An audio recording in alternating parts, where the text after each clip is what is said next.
Bonjour tout le monde, aujourd'hui je suis avec Chloé et Christian de Hi Chloé Cloud. Bonjour Chloé, bonjour Christian. Salut. Salut Clément.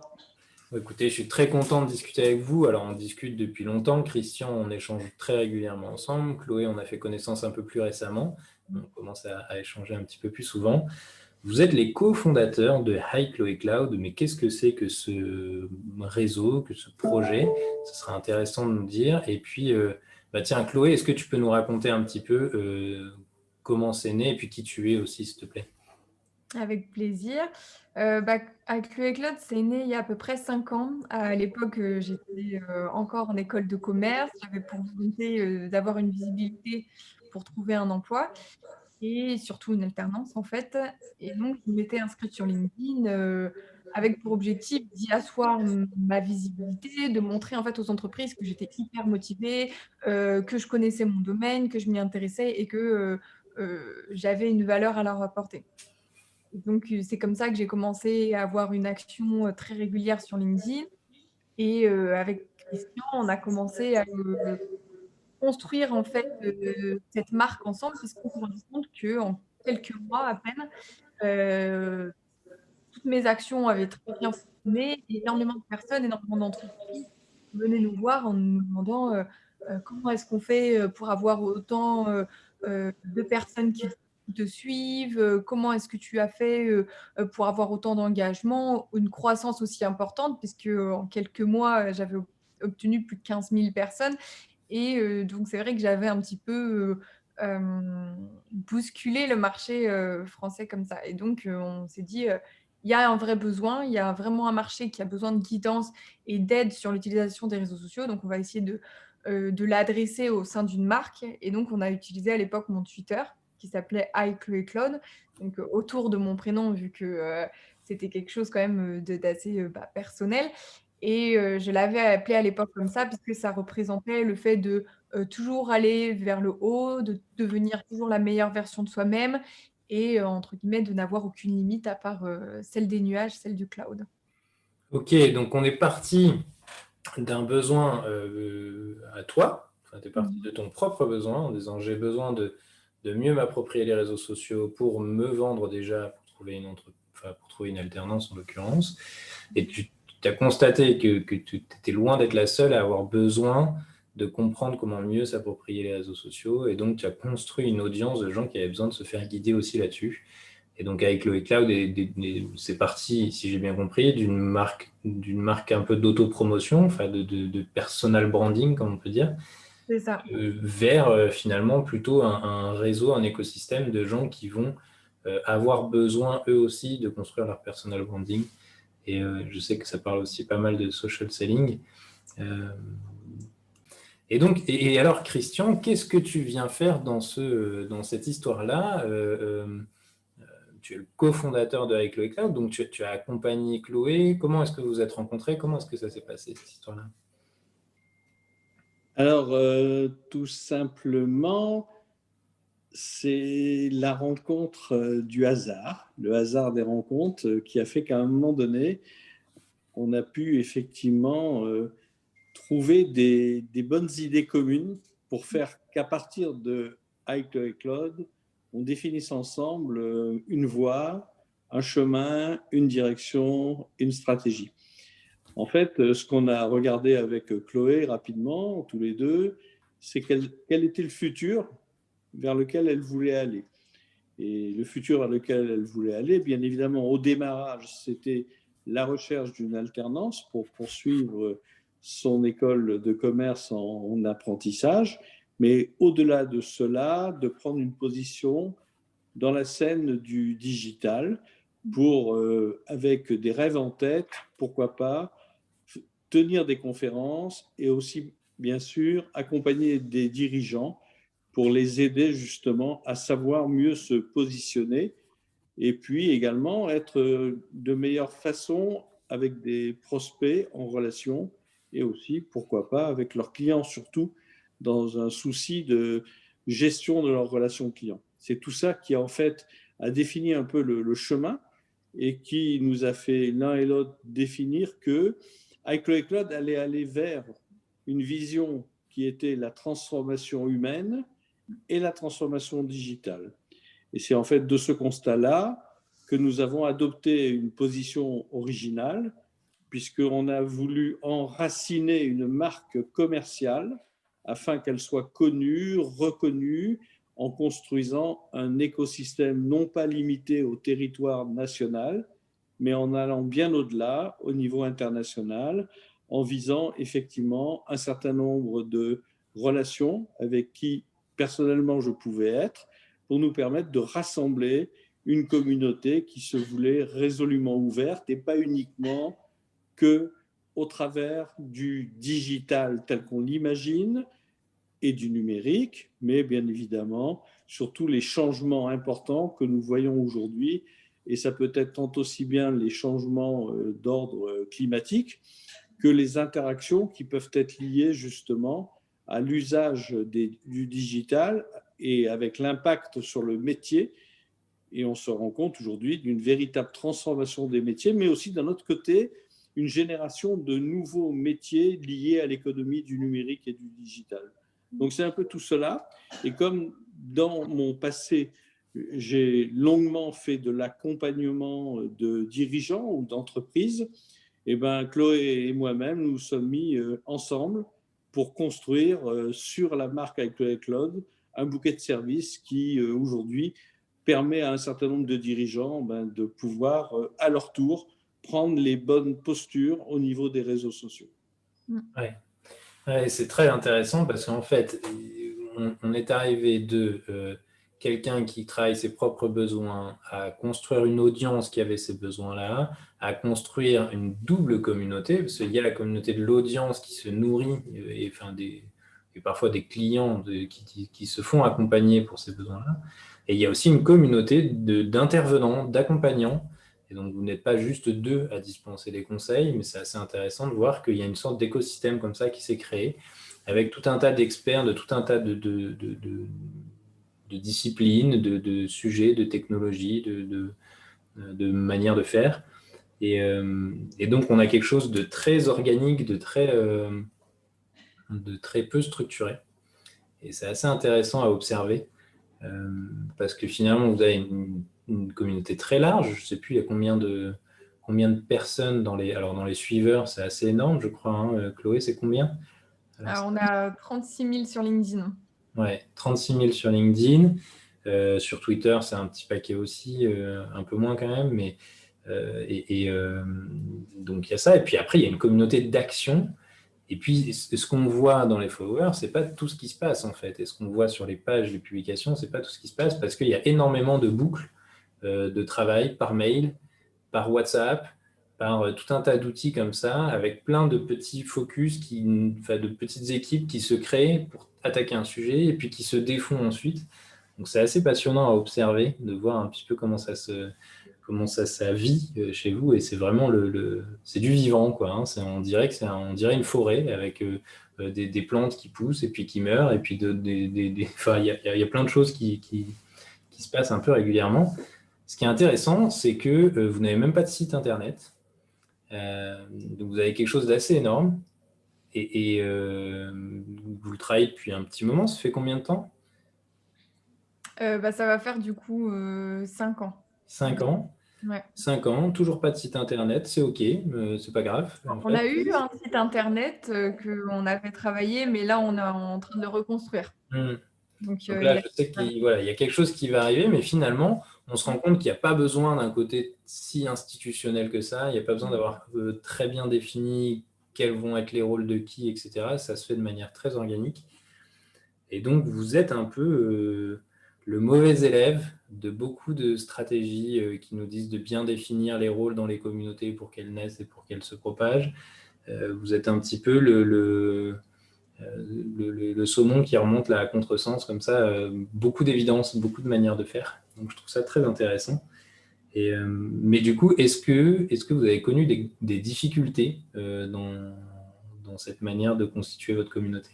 Christian, est-ce que tu voudrais répondre là-dessus? Oui, en fait, je voulais juste ajouter que lorsque Chloé annonce un certain nombre de followers qui suivent effectivement le profil de Chloé, aux alentours de 36 880 ou 37 000.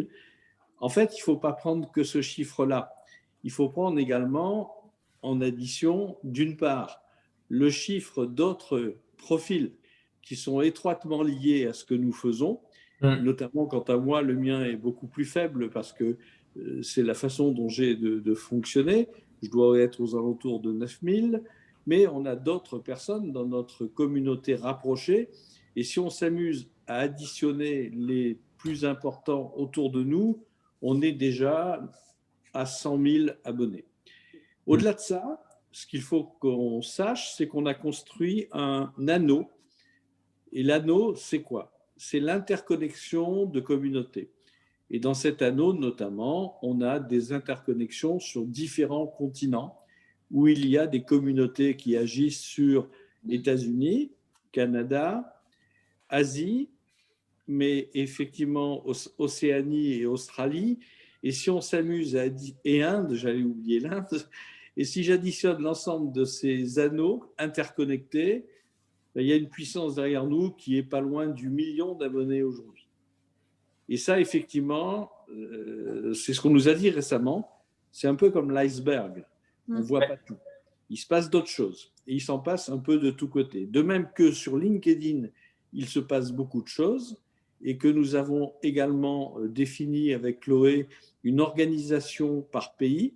Nous avons aujourd'hui, dans un certain nombre de pays, des représentants avec Chloé et Claude qui emportent également à leur tour une page entreprise et dans lequel prochainement, puisque tu citais que nous n'avions pas de site web traditionnel, nous allons effectivement bientôt avoir par pays des pages vitrines qui permettront aux uns et aux autres dans leur pays considérés de définir d'une part des offres, mais également de pouvoir publier ce qu'ils ont fait comme événement et comme nouveauté, comme news qu'ils veulent apporter à leur communauté locale. On privilégie toujours, nous, avec Chloé, le local, mais avec toujours une vision globale.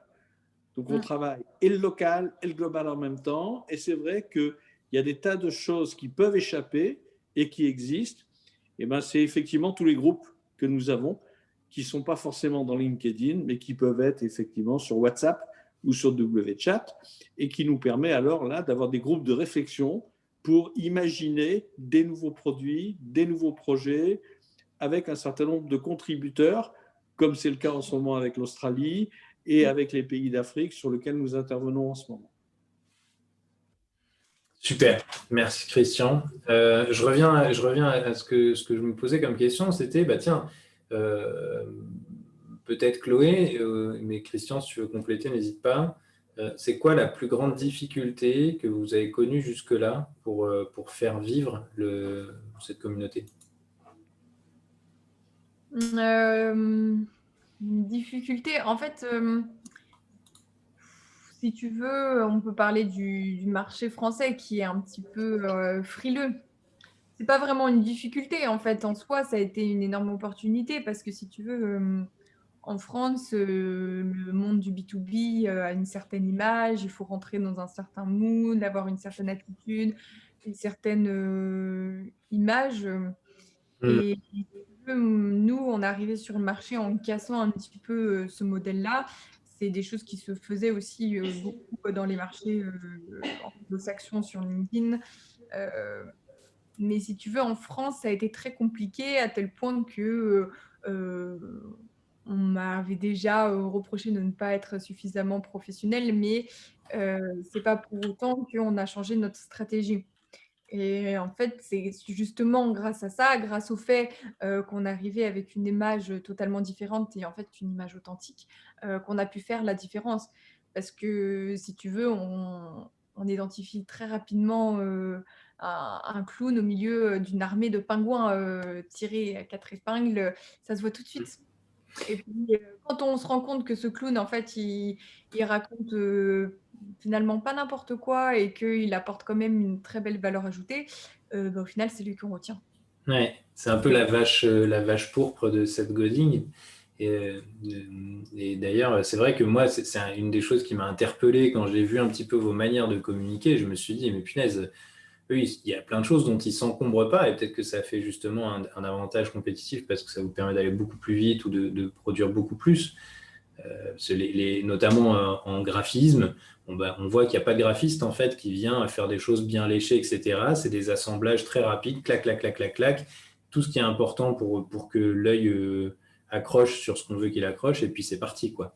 Et c'est vrai que moi, ça m'avait pas mal interpellé au départ. Je me disais, mais jamais je pourrais faire une publication comme ça. Donc, et je pense que en assumant complètement ces violations du code, quoi, de certains codes, d'une part, vous vous affirmez très fort et d'autre part, vous créez un avantage, un peu comme dans la stratégie Océan Bleu, finalement, où vous renoncez complètement à consacrer des efforts à certaines choses qui ne sont pas productrices de valeur à vos yeux. Et je pense que c'est très malin, effectivement. Donc là, on est aussi dans le côté, on ne fait pas comme les autres et on ne roule pas forcément à droite comme tout le monde, quoi.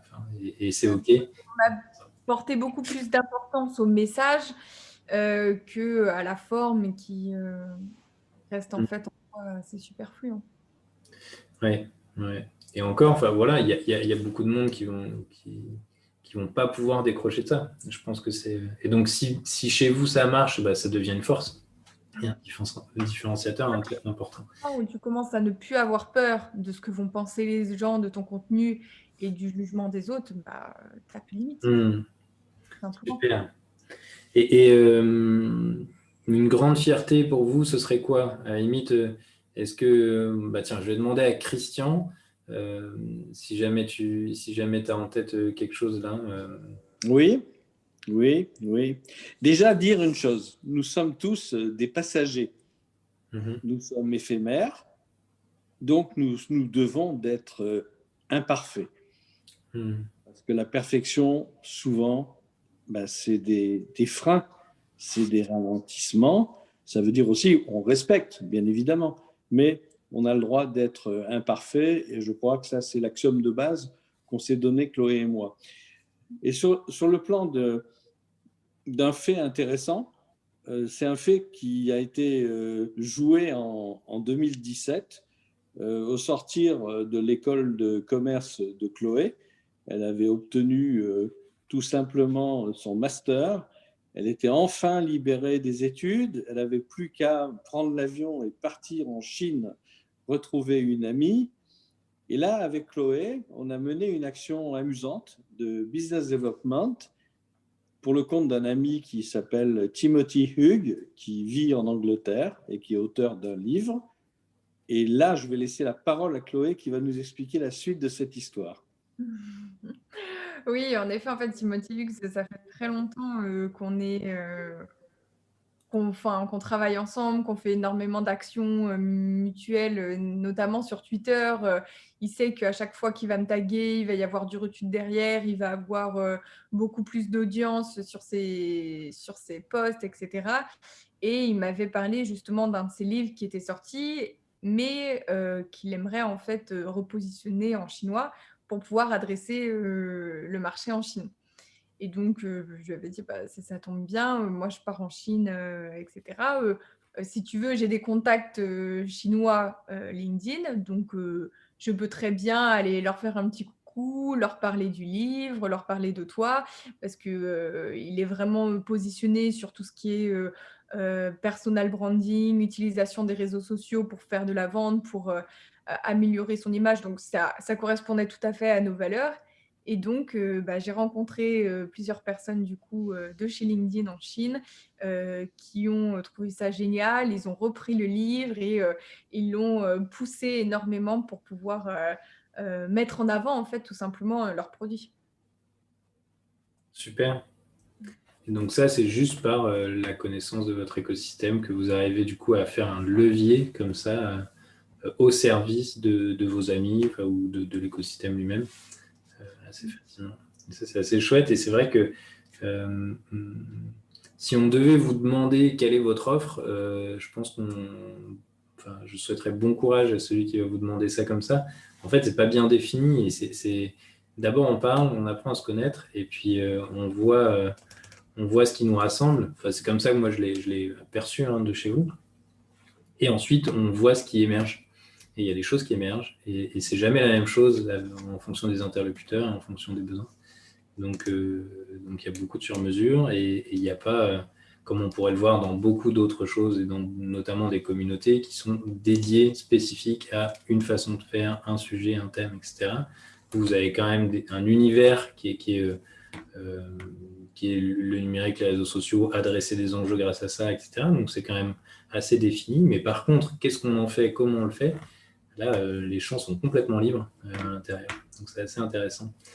Et moi, il y a quelque chose qui m'intéresse beaucoup, c'est comment est-ce que vous arrivez à provoquer l'action et l'engagement dans vos communautés. Qu'est-ce qui fait que les gens bougent, et qu'est-ce qui fait que vous arrivez à les mobiliser et à les faire démarrer? Je ne sais pas, est-ce que l'un d'entre vous a envie de répondre en premier? Allez, Chloé. En fait, nous, ce qui fait que le réseau avec le Claude a très bien marché, c'est que on ne va pas uniquement parler de nos produits. Et justement, on en parle tellement peu que, comme tu dis, ça devient tellement flou, en fait, de savoir un petit peu ce que l'on va apporter. Nous, on est parti d'une stratégie qui est assez simple, c'est-à-dire de veiller et de mettre en lumière des sociétés et des personnes qui sont inspirantes en les relayant dans leur communication. Donc en fait, on va fédérer des entreprises et des personnes qui partagent les mêmes valeurs autour de la transformation humaine et digitale. Et donc en faisant ça, en fait, ça va permettre donc de mettre en lumière, d'augmenter l'audience de leaders d'opinion, de créer des mises en relation et d'appareiller en fait comme ça des entreprises et des personnalités pour pouvoir déclencher tout simplement des actions communes d'affaires, d'opportunités de travail, de partenariats, et de créer en fait comme ça toute une nébuleuse qui va travailler ensemble. C'est vrai que moi, ce que j'ai vécu un petit peu au contact de votre écosystème, c'est que d'un coup, il y a une sorte d'amplificateur qui s'est mis à mon service, sans que j'ai vraiment rien demandé, et donc qui a relayé certains de mes messages, qui est venu me connecter à tout un tas de gens. Et ça m'a, comment dire, aspiré, tout en douceur, mais aspiré progressivement vers de l'action au service de certains enjeux qui sont dans cet écosystème-là. Je prends l'exemple là du Social Selling Forum qui va se dérouler en Afrique, où finalement je vais donner une conférence là-bas, et alors que voilà, sans ça, j'aurais jamais fait. Donc progressivement, je me mets à agir au service des intérêts de cette communauté au global. Et ce qui est assez intéressant, c'est de voir, enfin, ce que je trouve notable dans votre manière de faire, c'est que on reçoit tout de suite beaucoup de choses. On n'a pas forcément besoin de demander, on n'a pas forcément besoin de payer quoi que ce soit ou quoi. Il y a des choses qui se font assez naturellement. Et donc, ouais, il y a un effet amplificateur ou un effet levier pour un peu n'importe qui s'intéresserait à des sujets qui sont les vôtres. Et ensuite, ça se fait assez naturellement qu'on trouve comment nous, on peut aussi venir contribuer. Et donc, la forme de réciprocité, elle vient peut-être un peu plus tard, mais elle vient de manière assez naturelle. Donc, je trouve ça assez intéressant comme manière de faire. Et moi, je trouve ça inspirant, notamment pour des grosses entreprises, par exemple, qui parlent beaucoup de co-création, de coopération, de choses comme ça, et qui ont énormément de mal à le faire, et qui contractualisent beaucoup de choses, et qui ne savent pas travailler avec une start-up sans avoir une armée de juristes en face de la start-up, enfin, des choses qui sont très compliquées, en fait, alors que peut-être qu'en toute simplicité, elle pourrait dire, viens avec nous, on va te faire bénéficier de notre puissance en termes d'achat de matières premières, en termes de je ne sais pas quoi.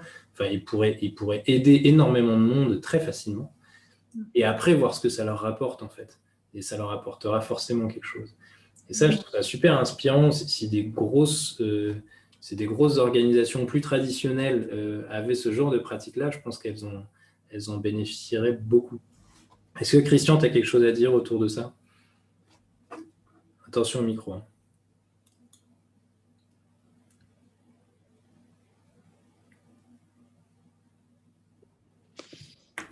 Oui, je disais simplement que la fonction, effectivement, si on peut appeler fonction d'Icure Cloud, c'est celle d'un diffuseur d'information. Et on a ouvert d'ailleurs le diffuseur d'information à un certain nombre de contributeurs, et notamment sur les pages iCloud, et on en a quelques-unes aujourd'hui un peu partout, pas uniquement que sur le global en France, mais sur d'autres pays.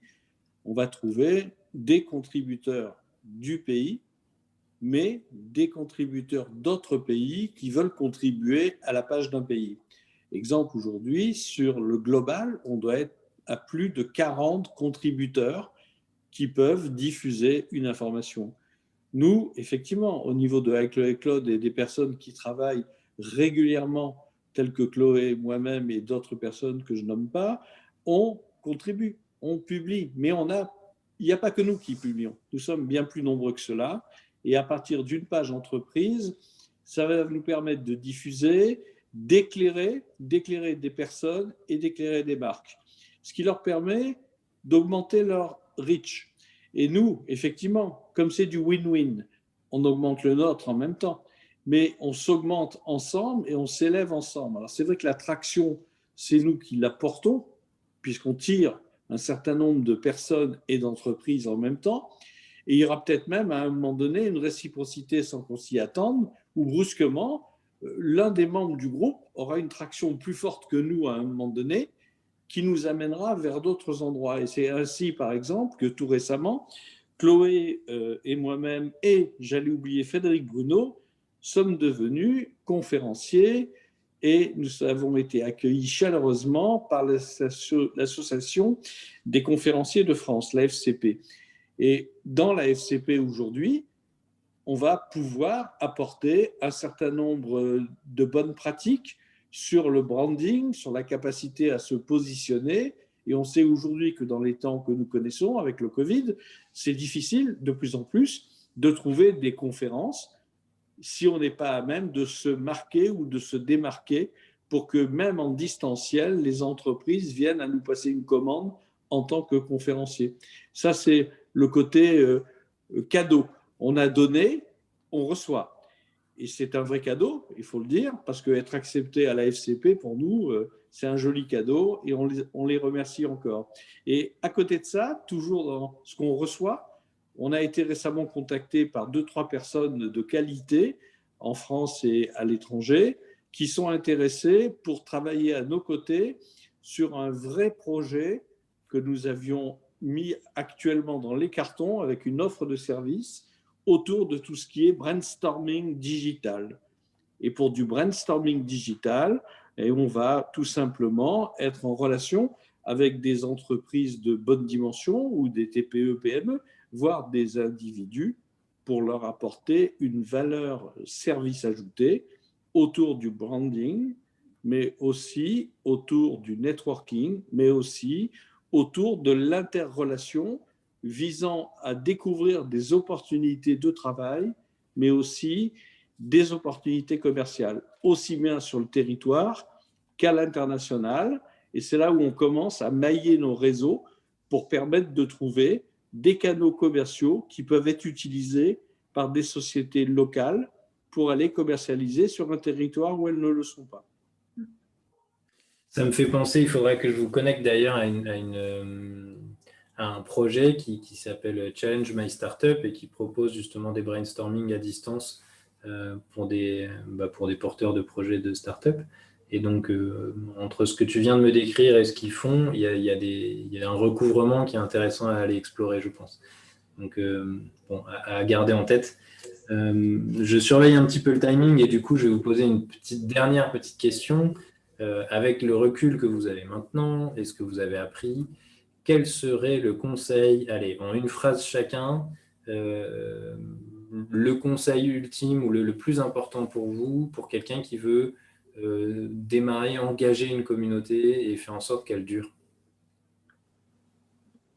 Si je peux me permettre du coup de prendre la parole, moi le conseil le plus important déjà, c'est que cette personne définisse quelle va être son audience, quel va être le profil type de son audience, à qui est-ce qu'elle parle et quel est le problème en fait de cette communauté-là. Des personnes vont vous suivre parce que vous allez réussir à leur faire gagner du temps, tout simplement. Donc, en ayant une communication qui facilite en fait tout simplement la vie des gens, que ce soit par des conseils, que ce soit par des retours d'expérience, des interviews, des mises en relation, des mises en lumière en fait de personnes qui peuvent répondre en fait à un besoin, tout de suite ça va apporter de l'attachement, ça va apporter une certaine reconnaissance, une certaine authenticité aussi qui va donner envie à une communauté de suivre et de ne pas lâcher en fait toutes les actualités d'une marque ou d'une Super. personne. Merci Chloé. Christian, est-ce que tu as un petit dernier mot par rapport à ça, un petit conseil? Oui, bien sûr. Je dirais simplement que dès lors où, comme vient de l'expliquer Chloé, vous êtes dans la définition du pourquoi et vous êtes surtout authentique, si votre vision c'est d'être généreux et de vouloir transmettre jusqu'à des choses qui sont des fois personnelles au travers de histoires, d'expériences qui vous concernent directement ou qui peuvent concerner également des clients avec qui vous avez une bonne expérience. Elle peut être aussi mauvaise, mais c'est toujours intéressant de savoir l'apprécier. Dès lors où vous êtes dans cette façon de vous comporter et que vous allez créer du contenu pour les autres, ben vous allez tout naturellement attirer vers vous un certain nombre d'interlocuteurs, de ceux qui répondront d'ailleurs même pas, parce que c'est ça le problème des réseaux sociaux. Il y a quantité de gens qui vous regardent et qui ne disent rien, et quelques temps après, ça peut des fois durer 1 an, des fois 2 ans, qui se manifestent. Donc en clair, soyez authentique, restez vous-même, soyez chaleureux, n'hésitez pas à offrir des services, et peut-être qu'un jour, vous recevrez des cadeaux, des retours, des remerciements, des sourires. Et si on a déjà ça, ben, c'est déjà bien. C'est pas mal. Ouais, c'est pas mal du tout. Et ça fait écho avec Tribes, Tribu, d'un bouquin de Seth Godin, justement, un petit gourou du marketing, là, quand même, et qui parlait beaucoup de ça, justement, de la notion de leadership et de finalement un leader, quelqu'un qui impulse une communauté, il le fait pour la cause à laquelle il s'attache et pas pour ce que ça lui apporte. C'est la grande différence avec le management, où on est plus dans l'image du roi, qui a les avantages du roi et du chef, quoi. Et donc, un leader, enfin, quelqu'un qui démarre une communauté en général ne le fait pas pour la puissance que ça va lui apporter, pour les avantages que ça va lui apporter, mais pour ce que lui, il a envie d'offrir au monde. Donc, ouais, ça me parle beaucoup ce que vous dites. Très bien, un grand merci à tous les deux, Chloé et Christian, pour ce temps, pour ces réponses et pour cette inspiration, parce que je le souligne encore une fois, mais vous êtes quand même un écosystème qui fait les choses de manière très différente de ce qu'on peut observer dans beaucoup d'autres organisations, structures, marques, ce qu'on veut. Et donc, c'est assez intéressant de suivre comment est-ce que vous fonctionnez, et ça libère pas mal de modèles mentaux, justement, pour ceux qui cherchent à sortir un petit peu de la boîte. Donc, encore merci à tous les deux. Et merci à toi, Clément. Merci, Clément. Au revoir, à bientôt. Au revoir, à bientôt.